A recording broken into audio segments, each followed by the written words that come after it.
بسم الله الرحمن الرحيم. Assalamualaikum warahmatullahi wabarakatuh.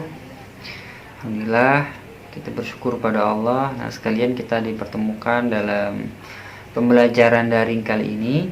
Ya, walaupun tidak bisa ketemu langsung, kita bisa belajar melalui daring yang sedang kita siapkan ya. Baik, karena sekalian, langsung aja mari kita mulai pembelajaran kita dengan melafazkan basmalah. Bismillahirrahmanirrahim. Nah, kita hari ini akan belajar tentang semangat menuntut ilmu ya. Ini bab pertama dalam pembelajaran PAI yang tentu menjadi salah satu materi yang sangat penting buat kalian, karena dasar dari segala sesuatu ketika kita menuntut ilmu harus didasari dengan ilmunya terlebih dahulu ya. Nah, kenapa? Karena kita sebagai seorang muslim ya didorong oleh Allah, diperintahkan oleh Allah untuk menjadi orang-orang yang berilmu. Nah, pertama kali kita akan bahas, Bapak akan sampaikan tentang surah ya, surah atau ayat atau dalil ya berkaitan dengan tentang semangat menuntut ilmu ini. Setidaknya ada 2 ayat yang akan kita bahas dalam pertemuan sesi kali ini. Sebenarnya banyak ayatnya dalam Al-Quran yang menjelaskan tentang pentingnya menuntut ilmu, tapi kita akan bahas 2 ayat yang sangat penting, yang bagian dari ketegasan Allah tentang pentingnya menuntut ilmu itu. Dan kemudian nanti akan kita bahas 1 hadis gitu ya, semoga waktunya cukup.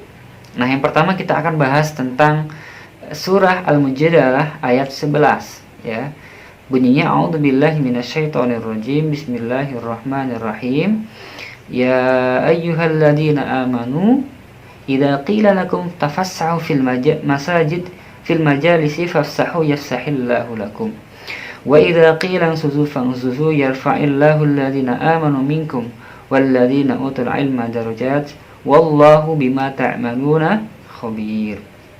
Kita ulang ya. Bismillahirrahmanirrahim. Ya ayyuhalladzina amanu idza qila lakum tafassahu fil majalisi fafsahu yafsahillahu lakum. Wa idza qila ansuzu fansuzu yarfa'illahu alladhina amanu minkum walladzina utul ilma darajat. Nah, ayat ini berkaitan dengan perintah Allah untuk menuntut ilmu. Artinya gimana? Artinya, wahai orang-orang yang beriman, apabila dikatakan kepadamu berlapang-lapanglah dalam majelis, maka lapangkanlah. Niscaya Allah akan memberi kelapangan untukmu. Dan apabila dikatakan berdirilah kamu, maka berdirilah. Niscaya Allah akan meninggikan orang-orang beriman di antara kamu dan orang-orang berilmu pengetahuan beberapa derajat, dan Allah Maha mengetahui apa yang kamu kerjakan. Nah, jelas sekali kan ayat ini tentang perintah Allah dalam sebuah majelis ilmu. Ini berkaitan dengan adab. Asbabun nuzul ayat ini berkaitan dengan adanya beberapa orang sahabat ya yang datang dalam sebuah majelis. Dan sahabat-sahabat inilah sahabat Ahlul Badar ya, perang Badar, yang dimuliakan oleh Rasulullah, datang ke sebuah majelis sementara majelis sudah agak penuh begitu ya, sehingga ada di antara para sahabat yang enggan untuk memberikan tempat kepada mereka, sehingga Rasulullah mengingatkan mereka agar berlapang-lapang. Kemudian turunlah ayat surah Al-Mujadalah ayat 11 ini.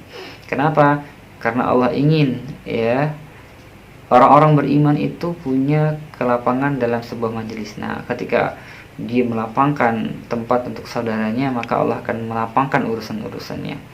Kemudian itu janji Allah ya. Yang kedua, Allah telah memberikan ketegasan tadi bahwa kalaupun disuruh berdiri maka berdirilah. Itu perintahnya. Kalau itu dalam majelis Rasulullah seperti itu. Kalau kita baca sirahnya, sejarahnya itu, majelis-majelis Rasulullah itu majelis yang sangat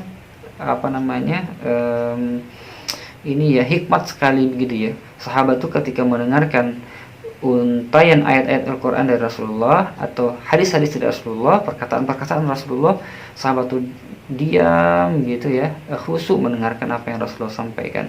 Nah, ini yang harus dijaga sebenarnya. Nah, ketika itu mereka sangat takzim dan patuh dengan Rasulullah. Kemudian Allah juga berjanji di situ, ya, yarfa'illahu alladzina amanu minkum walladzina utul ilma darajat. Dan Allah itu akan meninggikan derajat orang-orang yang beriman dan utul ilma, dan orang-orang yang menuntut ilmu dengan beberapa derajat. Wallahu bima ta'maluna khabir. Sesungguhnya Allah itu Maha tahu atas segala sesuatu. Nah, dalam ayat ini setidaknya ada 3 pesan penting. Ya, yang pertama, anjuran untuk berlapang-lapang dalam sebuah majelis ilmu. Ya, dalam majelis ilmu itu kita, kalau gambarannya waktu itu tempatnya sempit, tempatnya kecil gitu ya. Nah, setidaknya kita sekarang dalam prakteknya, ketika dalam majelis ilmu, maka kita harus mengedepankan adab-adab dalam majelis ilmu. Misalnya ya, tidak ngobrol sendiri, ya, tidak membuat kegaduhan, fokus dengan yang disampaikan, gitu, mendengarkan dengan baik, gitu ya. Itu majelis adab-adab dalam majelis ilmu itu yang harus kita perhatikan sekarang. Kemudian pesan yang kedua, Allah mengangkat derajat seseorang itu dengan iman dan ilmunya. Jadi kalau ingin diangkat derajatnya oleh Allah, maka pertama yang harus ditingkatkan adalah tingkat keimanannya, dan yang kedua adalah ilmunya. Jadi majunya sebuah bangsa itu selain dari keimanan warga negaranya, ya, atau umat yang ada dalam sebuah bangsa itu, yang kedua ditentukan juga oleh kadar keilmuan yang dimiliki oleh sebuah bangsa itu. Oleh karena itu ini sangat penting, ya. Kalau bangsa kita ingin maju, maka penduduknya pertama beriman, yang kedua dia berilmu. Yang ketiga, pesannya ini pokok hidup utama adalah iman dan pengiringnya adalah ilmu, ya. Pesan yang ketiga, pokok ajaran hidup kita adalah iman, ya, harus tertancap kuat dalam hati kita. Dan yang kedua, ya, ilmunya sebagai pengiring dari iman itu. Maka ilmu dan iman itu harus seiring dan sejalan, gitu ya. Orang yang berilmu tentu harus dikuatkan imannya, atau sebaliknya, orang yang imannya kuat, ya, harus diiringi dengan dasar-dasar ilmu yang baik. Kemudian kita lanjut ke ayat yang kedua, surah Ar-Rahman ayat 33. A'udzu billahi minasyaitonir rajim. Bismillahirrahmanirrahim. Ya ma'syaral jinni wal insi in istata'tum an tanfudhu min aqtaris samawati wal ard fanfudhu la tanfudhuna illa bisultan. Kita ulangi lagi. Ya ma'syaral jinni wal insi in istata'tum an tanfudhu min aqtaris samawati wal ardi fanfudhu la tanfudhuna illa bisultan. Surah Ar-Rahman ayat 33. Artinya, hai golongan jin dan manusia, jika kamu sanggup menembus atau melintasi penjuru langit dan bumi, maka lintasilah. Kamu tidak dapat menembusnya melainkan dengan kekuatan.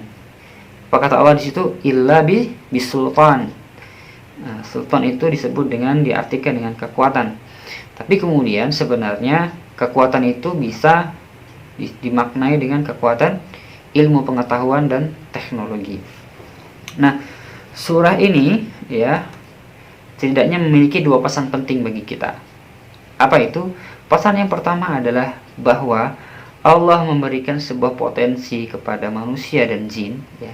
Kelompok manusia dan jin ini Allah berikan potensi dalam diri mereka untuk apa? Untuk melintasi penjuru langit, ya. Untuk melintasi penjuru langit. Karena apa? Mereka punya potensi yang banyak, ya. Nah, jin dan manusia yang Allah berikan kesempatan. Makhluk-makhluk yang lain nggak bisa. Keistimewaan jin dan manusia Allah berikan kepada kedua kelompok makhluk ini. Jadi kita salah satu kelompok dari makhluk Allah yang diberikan oleh Allah keistimewaan untuk punya kepotensi dan kemampuan untuk melintasi langit, gitu ya. Dengan apa? Dengan akal, dengan pikiran kita, dengan keilmuan yang kita miliki tentunya. Kemudian kedua, syarat penguasaan atas bumi dan langit salah satunya adalah ilmu pengetahuan dan teknologi. Jadi sebenarnya anak-anak sekalian, penguasaan terhadap bumi dan langit ini sangat ditentukan oleh penguasaan terhadap ilmu pengetahuan dan teknologi. Apalagi di zaman sekarang, siapa yang menguasai ilmu pengetahuan dan teknologi, dia yang mengendalikan dunia. Lihat orang-orang kaya sekarang di dunia, mereka adalah orang-orang yang menguasai tidak hanya dalam bidang ekonomi, tapi mereka sebagian besar adalah para orang-orang yang berilmu dan kemudian orang-orang yang punya kemampuan dalam bidang teknologi. Bapak kasih contoh misalnya Bukalapak gitu ya. Bukalapak itu masih muda Mas Zaki itu, tapi luar biasa kekayaannya. Kenapa? Karena dia sekarang menguasai salah satu sektor bisnis ya, yang yang sekarang lagi tren gitu ya, bisnis online. Kenapa? Dia menguasai teknologi dan seterusnya, termasuk ada Gojek segala macam. Nah, penting bagi kita untuk menjadi salah satu bagian dari orang-orang yang menguasai ilmu pengetahuan dan teknologi itu. Kemudian kita lanjutkan. Nah, bagaimana kita mewujudkan mempraktekkan kandungan surah Ar-Rahman ayat 33 tadi itu dalam kehidupan kita. Oke, yang pertama, perlunya menumbuhkan sikap kreatif agar dapat ditemukan jalan keluar atas problematika umat dan bangsa. Ini ciri-cirinya besar sekali nih ya. Sebenarnya inginnya para pelajar saat ini diharapkan menjadi tumpuan masa depan bangsa ini di masa depan. Oleh karena itu, bekali diri kalian dengan ilmu yang banyak gitu ya. Karena dengan ilmulah kita bisa mengeluarkan persoalan bangsa ini dari problematika yang dihadapi.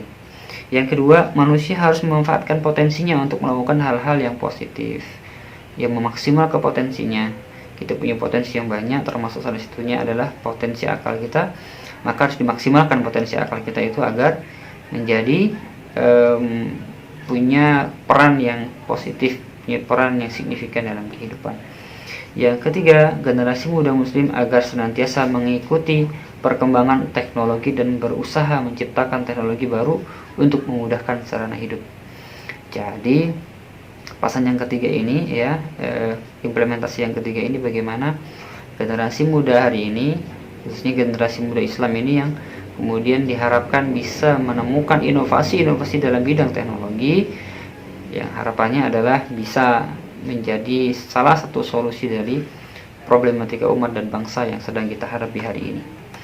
Oke, yang sekalian, sekarang kita masuk ke segmen yang ketiga, yaitu pembahasan hadis ya. Kita akan bahas salah satu hadis yang disampaikan Rasulullah SAW. Anas bin Malik qala Rasulullah sallallahu alaihi wasallam, man kharaja fi talabil ilmi kana fi sabilillah hatta yarji'a. Ya. Ulangi. Anas bin Malik qala Rasulullah sallallahu alaihi wasallam, man kharaja fi talabil ilmi ya kana fi sabilillah hatta yarji'a. Artinya dari Anas bin Malik, dia berkata, Rasulullah Shallallahu Alaihi Wasallam bersabda, barang siapa keluar dalam rangka menuntut ilmu, maka dia berada di jalan Allah sampai dia kembali. Nah, hadis ini mengajarkan kepada kita tentang pesan Rasulullah yang sangat spesifik untuk orang-orang yang menuntut ilmu. Pertama, jadi ilmu itu harus diusahakan, harus diperjuangkan. Nggak bisa ilmu itu diwarisi dari nenek datuk kita, tapi kita harus mengusahakannya, harus berjuang, harus bersungguh-sungguh untuk mencapai ilmu yang kita harapkan. Nah, oleh karena itu kita harus berusaha nih, bersungguh-sungguh bagaimana kita memiliki ilmu itu, entah dengan membaca, dengan belajar, dengan berdiskusi dan seterusnya. Sekarang banyak sarana kita untuk menimba ilmu sebanyak-banyaknya. Kemudian yang kedua, karena pentingnya ilmu, maka pahala orang yang menuntut ilmu itu sama seperti orang yang berjuang di jalan Allah, kayak orang yang berjihad. Jadi orang yang menuntut ilmu itu pahalanya besar sekali, bahkan dihitung sebagai orang yang sabilillah. Ketika seorang anak pelajar berangkat dari rumahnya untuk pergi ke sekolah untuk menuntut ilmu, maka dia terhitung sebagai sabilillah sampai dia kembali ke rumahnya lagi. Jadi saking besarnya pahala orang yang menuntut ilmu, maka Allah berikan keistimewaan dengan memberikan pahala yang besar buat orang yang menuntut ilmu. Kenapa? Karena saking pentingnya ilmu bagi kehidupan seorang muslim. Tanpa ilmu maka kehidupan kita bisa tersesat. Oleh karena itu anak sekalian, sebagai penutup dari segmen ini, Bapak berpesan pertama dari surah Al-Mujadalah ayat 11 tadi ya, berlapang-lapang dalam menuntut ilmu. Jadi perhatikan adab-adab dalam menuntut ilmu. Yang kedua, bahwa Allah akan meninggikan derajat orang-orang yang menuntut ilmu itu, atau orang yang punya ilmu, Allah akan tinggikan derajatnya. Dan yang ketiga dari surah Ar-Rahman ayat 33, bahwa Allah yang memberikan potensi yang begitu besar kepada manusia untuk melintasi langit. Artinya Allah berikan kemampuan kepada kita untuk menguasai ilmu pengetahuan dan teknologi agar kita bisa menguasai dunia ini, ya gitu ya. Untuk tentu saja untuk kemaslahatan umat dan bangsa. Kemudian yang terakhir tadi pesan Rasulullah, bahwa Allah memberikan pahala yang besar pada orang-orang yang menuntut ilmu, disamakan jalannya dengan orang-orang yang sabilillah, ya, orang-orang berjuang di jalan Allah. Semoga materi ini bisa dipahami dengan baik, ya. Nanti kita Bapak kasih tugas kalian untuk membuat semacam rangkuman untuk materi ini, ya. Untuk surah Al-Mujadalah dan surah Ar-Rahman ini silahkan dihafal, ya. Insyaallah pendek bisa dihafal insyaallah. Semoga bisa dipahami dan bisa bermakna dalam membekali kalian, ya, selama kalian menuntut ilmu, karena ini dasarnya. Oke ya. Sampai ketemu di sesi selanjutnya. Assalamualaikum warahmatullahi wabarakatuh.